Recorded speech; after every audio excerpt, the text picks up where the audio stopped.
So, hello everyone, and thank you for joining our live session. This is part of Handmade in Britain, the interactive virtual craft fair, which is held from Tuesday the 23rd to Sunday the 28th of March 2021.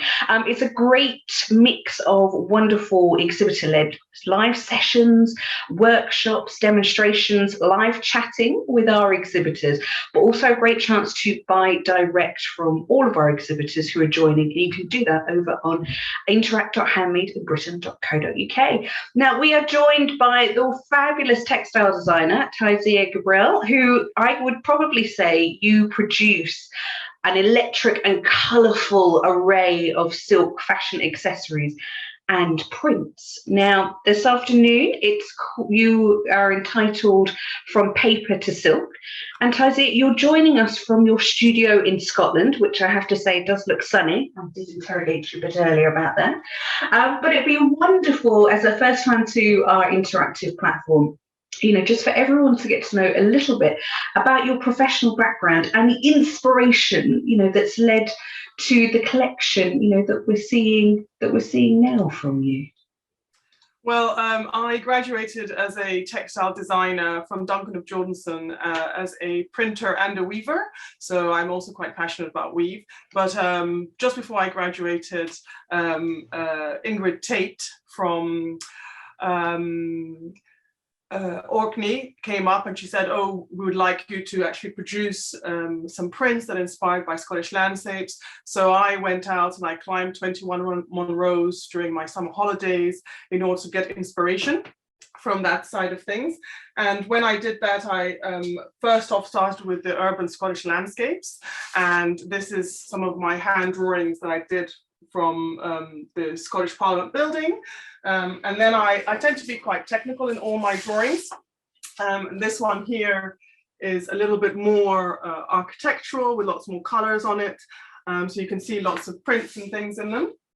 And here is one that's got a lot more kind of African inspired detailing over here. So you can see I tend to do very geometric shapes, but they're all kind of inspired by Scottish landscapes. And what happens is my African roots always come through in my color palette. So you see a lot of that as well. And some of my silks are 100% just drawings. So they are, for example, this one over here is one of my drawings. And it's architectural and lots of greens inspired by the Monroes.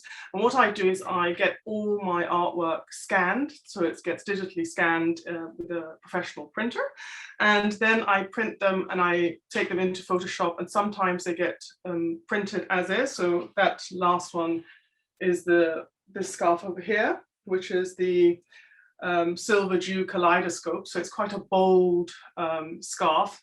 And I also had one, this one, the Orange Row, and that was called the Vermilion Scotch range. And again, it was direct prints, but occasionally I try and manipulate the designs. And so a couple of autumns ago, I created a collection called the Culture Mix collection, which was inspired by Scottish landscapes, but I try to also mix in my kind of heritage. So I created a shield. So from this original drawing over here, where you see that kind of structure, there's like shield elements. I manipulated in Photoshop when I was designing on Photoshop to create a kind of an African shield. And I produced that range over here. It's a really simple process where you just scan them and then you start to manipulate to create designs. So my prints are a combination of straight art that's just printed and made into silk, and some are then manipulated. I also, within that range, because I wanted to emphasize the Scottish side as well, because that's where I get all my inspiration from, I did this one over here, which is the Culture Mix weave. So, Scotland is renowned for its woven cloth. So that one is very much looks like a piece of woven cloth. And then also did the Culture Mix abstract, which is this one over here. You can see it's quite bold I love geometric shapes and things like that. And over the years, I was asked lots of times to produce dresses or fashion garments. So I spent some time kind of looking for a really simple cut dress. So then I did an HND in Stitch Textile and Fashion Design. So I designed this little square so that like a little block of a top, and it was really quite simply cut, and I made a block for a dress first, and that went really well, and then a friend of mine asked me for a top, so I then cut the block and I made a little top. It's slightly tapered in, so you can always put it into a pencil skirt if you wish or not. And then a few years ago I did the kaftan. So my designs are always evolving, but the premise is drawing. So I always go to architectural buildings. I have a thing for architectural shapes, particularly the Scottish Parliament building. I think it's beautiful.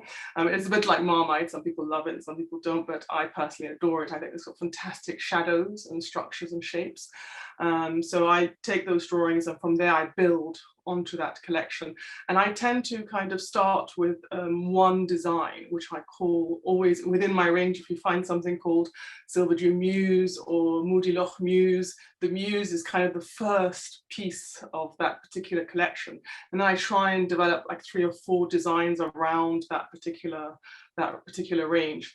And over the years, I was also asked if I would do some prints, some art prints. So I then sourced a local Scottish printer, and he said to me, oh, I'd happily print your prints. So I now produce prints as well. So you can see them, a lot of my prints are really quite architectural. I don't know if you can see them very well there because the light is reflecting, but they are the rawest type of print that I have. And then I also have a really large one. They come in a variety of sizes. And here's another one over here, which is really quite substantial. So there's the large one. So yeah, it's been an interesting process, and I enjoy it a lot. Yeah, so if you have any questions at all, please feel free to ask, and I will help answer them for you if you want. Well, I'd love to go back to the start, because you're sharing with us some of your drawings, and it'd be lovely to see a few more, because I can see the line drawings, and then once you scan them, how does scale come into play? For you, do you like to have a play around with them? What do you like to do? So I do draw in large scale, as you can see, and there's a few of them in the background. They're slightly smaller, but generally speaking, the scale is about this size, so it's really substantial. And then what I tend to do is I will sometimes zoom into a shape that I particularly like, and then I might create a repeat pattern from that particular shape. Occasionally, I might go the other way and actually expand the shape because I feel it would be more dramatic. So, for example, in the print earlier, you had that shape over there, which is quite a simple, small shape, and then I've really blown it up because I do love to play with scale, and then I blew it up to this size. So I do manipulate sometimes the scale, and occasionally what I do is I get the printer to print out my design on paper, and then I redraw and repaint on my actual printed out paper. So I've done some of it's mixed media, so it's harder to. This one here, it's very simple, but it's got a lot of mixed media in it. Well, some mixed media on this particular one. It's like little plasticky bits. So sometimes my printer's like, do you want me to put that through my scanner? And I'm like, yes, please. Yes, please. So then he puts it through the scanner. And they survive. I also do things where I've drawn on things and then I actually screen print on top of it. So there's a lot of my work, my raw drawings, there's a lot of mixed media in there. So I have kind of pared back the slightly 3D element of my work in order for it to be scanned. And then once he scanned it, then I might put another layer on, and he scans it again. So I sometimes even develop the layers through the scanning process with the printer. And yeah, over Photoshop or Illustrator, whichever you're more comfortable with, they're both quite easy to work with. I then can sometimes manipulate scale. So something that's quite small, I can create a big scarf, and I'm always playing with composition. So where I feel the scarf might fall, where the print might sit. I have a scarf called the Vermilion Scotch Prism, and that one's got lots of prints and colors in it, and that means that you can actually wear it in different times of the year, and it really gives you a different sense of the seasons as well, because one of it's really bright and yellowy, and the other section of the scarf is kind of autumnal colors, and one is quite wintry. So I do think about how the garment will hang, and everything starts with me as a scarf, and then it develops into a top or a dress. And again, scale comes into it. So I might not feel it's appropriate to have the entire print of a scarf on a top, or I do little skinny scarves. I might take a section of my design work from the original artwork and make a little skinny scarf. Because sometimes if you have like a over printed, which I have some scarves that have got everything in there, there's lots of patterns and colors, you can't really condense them into a smaller, narrow scarf and make it look attractive. So composition, how things sit, is really important when designing any product. And I'm currently working on for the autumn winter a faux fur with a little ribbon. Again, composition, what section of the print actually works with the faux fur will also influence what part of my design I will choose to put into that product. So scale is definitely something that I pay a lot of attention to. Yeah, so we spoke about kind of like the scale, but it's the color. It's the colors that I know you for. I know you for, big, bold. I'm going to use those words again, kind of electric, colorful pieces. Now, it's really important, but where do those colors kind of come from? If I was to say, right, what is inspiring? Where are those colors coming from? So initially, the Scottish Highlands, especially in the autumn winter, believe it or not, it's really beautiful and really colourful. I have a scarf called the Vermilion Scotch Magic. A lady down in London who's Scottish bought it, and then she emailed me to say, I see all of the Highlands in there. So Scotland is full of beautiful colours, and especially in the autumn, it's not just mustard. You see really red burgundies, but ultimately it's that mixture between the colours that I choose to see in the Highlands and my African roots. So I think a lot of people, I didn't realize I had this African appetite for color until people were approaching me at shows that I did with Handmade with yourselves, and people come to my stand and say, oh, I can see you've got this African root in there, and I really couldn't see it myself initially, but I do think I see color where there isn't. I remember my mother-in-law, we went up to the west coast of Scotland, and I was saying, oh, look at the orange and the mustard. She was really surprised at the colors that I actually see, and I think that might be because I love color. I'm also not afraid of color, so I mix all the different types of colors, and I see color everywhere. And I feel that must be because I grew up in a sunshine continent. So yeah, it's something that I'm very passionate about, color, and I love it. So I can see that you are actually wearing one of your pieces, and it's actually a question that we've come in as well. So talk us through, the top that you're wearing. So the top, this one is the Culture Mix weave. And it is one that I started off with where I was mixing the more muted stone colors that are in the Parliament building with some of the burgundy colors that are in the Scottish Highlands when the weather starts to turn a little bit more towards autumn.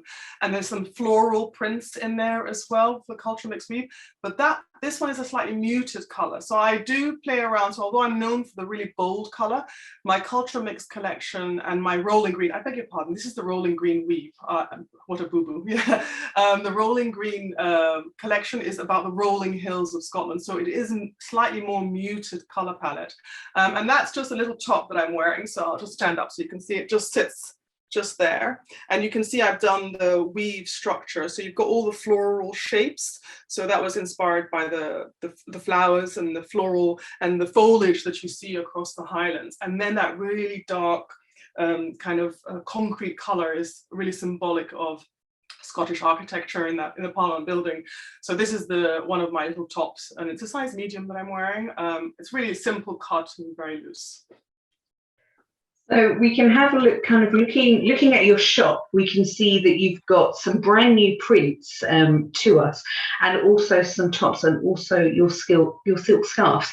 Talk us through, what can we find on your shop during the virtual craft fair until Sunday?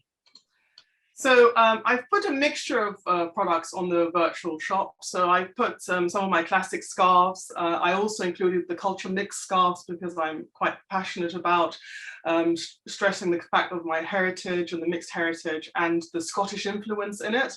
I love the idea of those two, the juxtaposition of African versus Scottish. So I've put the scarves in there. I've put some of my tops in there because they're really quite simple, really versatile, and they reflect my kind of journey, my product development journey. And I also put my latest product, which is just launched this week, which are my prints, prints that I showed you earlier over here. And I do a variety of them in different sizes and scales. So you'll be able to see artwork, fashion, as well as accessories on the Handmade in Britain virtual show, which is exciting. So what inspired you, to kind of now look at, dedicated standalone prints? Was it driving, from your line drawings that we saw that go onto cloth? Is it just, another medium, or did you want to have, a completely flat surface? What kind of inspired you to go, actually, I want to, really share my prints, with people? So I've been asked over the years many times I know some customers actually hang my scarves as artwork. So I've been asked over the years to produce prints, so just digital prints so that people can hang them on their wall. And I never did it. And then over the festive period, like I'm sure all of you, it's been a very strange year. I just kind of really hunkered down and focused, and I needed a kind of like an energy boost, and I needed a creative boost, which I normally get from the shows. So I love doing all the craft fairs, but I missed them so much. And so I kind of just did a little kind of creative bubble around me. And from that evolved this, I'm going to research and find a printer in Edinburgh, and I'm going to find somebody who can print for me my prints in a beautiful paper. And so I did it. And when they came, I was just blown away with the quality. And it's now led into other things. So I'm doing more prints. I'm even doing abstract art. And I seem to be in this massive creative bubble right now. It could be just because I want to get away from the reality out there, or I'm just enjoying it. I still obviously would love for the craft fairs to come back, because I just enjoy so much meeting my customers and also my fellow creative people. I think that's kind of, it's kind of a hunger for a new direction, a creative injection, that I did the prints. Now that's exciting. We're hopefully going to be seeing you later on in the year, because if all goes well, we'll be holding Handmade Oxford, and that's the 16th and 19th of September. And of course, you're going to come and join us. So, I really hope, I'm really looking forward to actually, hopefully seeing some new pieces, seeing, the prints, in the flesh. But the range that you've got online with us are just beautiful. I really am excited, to see the reaction, and to hear, the reaction from you guys as well. So we are now kind of sadly coming to the end of our our live session with Taisir, but have no fear, I have popped Taisir's link to her interactive shop, so you can click on that. But also what's great is we have launched our chat function, so you can do it today, you can do it tomorrow, all the way up until Sunday, and you go on to interact.handmadeinbritain.co.uk and click on the top right hand corner to chat, and you can go into Taisir's room and you can leave her a message, or if you're very lucky, she'll be online and she can have a chat with you there and then. So if you've got any burning questions, you can go straight to Taisir as well. Have you enjoyed our live session? Is there anything that we've not covered? I think we've kind of covered everything, haven't we, Taisir? Within the section, we've gone through the prints, we've gone through the colours, we've gone through the line drawing. I think we've pretty much kind of tapped every single inch of inspiration that we can out of you. So thank you so much, for joining us this afternoon. So once again, thank you. So sorry, Taisir, I cut you off there. No, I just said my pleasure. So once again, thank you very much for all who have joined us this afternoon. Taisir, thank you for your time and to go through your collection. And this has been a part of the interactive virtual craft fair running from Tuesday the 23rd to Sunday the 28th of March 2021. And once again, thank you for all for joining us. And once again, thank you, textile designer Taisir Gibreel.